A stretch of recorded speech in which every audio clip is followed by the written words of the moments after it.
ठीक है। आप यहाँ पर हो कुछ करने के लिए, ऐसा आपको लगता है कि आप यहाँ पर कुछ करने के लिए हो। असल में जो कुछ करना है आपने वो आपसे स्वयं ही घटेगा। आप सांसें ले नहीं रहे हो, ठीक है। आपने अब तक अपनी लाइफ में कहीं पर कुछ करने की कोशिश भी की है, तो आप क्या वो कर पाए? जब भी आप लाइफ में सफल हुए तो विदाउट एनी इंटेंशन वो चीज़ें घटी आपसे, बिना फल की इच्छा किए। आप उस वक्त फल के पीछे नहीं थे, आप फल के पीछे नहीं थे, इसीलिए वो चीज़ें लाइफ में रियलिटी में घट पाई। खुद से घटी, आपने की नहीं हो। अच्छा। आप अगर अपना पास्ट उठा के देखो तो आप वहाँ सफल हो जहाँ आपने सच में कुछ नहीं किया है, जहाँ आप करता नहीं थे, जो चीज़ें घट गई आपसे। अच्छा। स्वयं ही घट गई और आपको लगा कि अरे वाह, ये तो मैंने कुछ ऐसा इंटेंशन से भी नहीं किया था, कोई फ्रूटफुल मेरी इंटेंशन थी नहीं, फल की कोई चाह थी नहीं, लेकिन फिर भी वो मुझसे घट गई। ठीक है, वो चीज़ें घट जाती हैं। पॉजिटिव सिर्फ वही लोग होना चाहते हैं जो कुछ करना चाहते हैं। चाह छोड़ दो, जो करने योग्य होगा आपसे स्वयं घटेगा, स्वयं ही घटेगा। अब जितने मोटिवेशनल स्पीकर हैं वो आपको मोटिवेट करते हैं, हाँ ठीक है कि कुछ करो।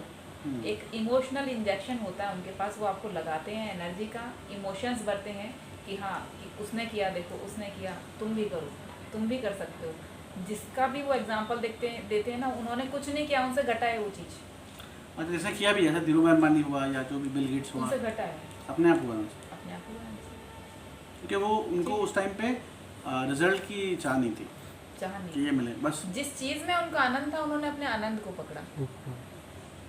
जहाँ जो चीज़ करने में उनको एफर्टलेस लगता था, सहज लगता था, उस चीज़ को उन्होंने पकड़ा और उस चीज़ को पकड़ के वो आगे बढ़े, आनंद को पकड़ा उन्होंने। ठीक है। अब तेंदुलकर को बैट घुमाने में आनंद था, लता मंगेशकर को गाना गाने में आनंद था। अपने आनंद को पकड़ लो, जहाँ आपको पहुँचना है आप पहुँच जाओगे। आपको किसी मोटिवेशनल स्पीकर की चीज़ों की ज़रूरत नहीं है, किसी मोटिवेटर के पास जाने की ज़रूरत नहीं है। मोटिवेटर क्या करेगा? सिर्फ आपको एक इंजेक्शन लगाएगा इमोशनल का, आपको एनर्जाइज कर देगा कि हाँ वो कुछ 4-5 करो, घंटे कुछ करो। 1-2 दिन चलेगा वो। आपके अंदर एक कर्ता भाव भर देगा कि कुछ करो। You are here to do something, not you are here to do something, you are here to create something. और क्रिएटिविटी कब निकलेगी? जब आप आनंद को पकड़ोगे, जब आपके अंदर से वो चीज़ें सहज ही घटेंगी जो घटाने के लिए आप यहाँ हो।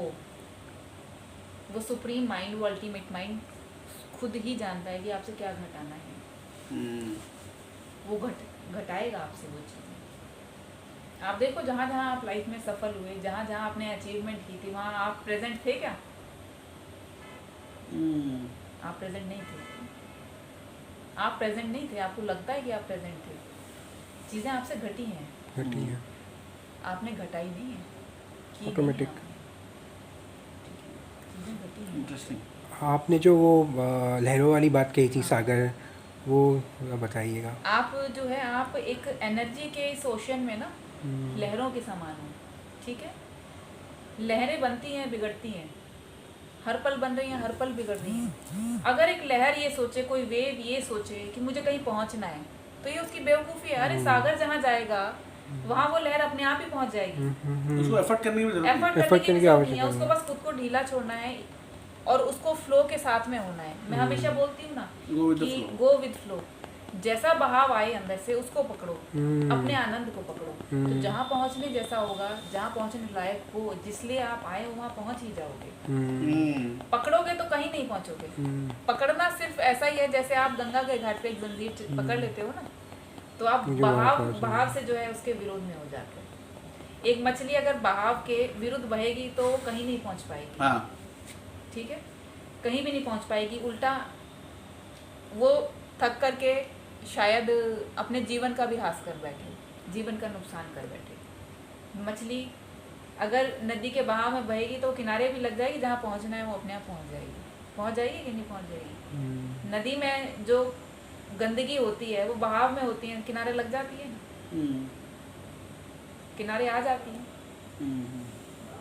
और बहाव का विरोध मत करो। और एक और चीज़ हो ना कि कोई गलत कुछ होता ही नहीं है, सब सही होता है परमात्मा के हिसाब से। जो भी जो बुरा होता है वो भी अच्छा होता है। परमात्मा मृत्यु है तो भी अच्छा है।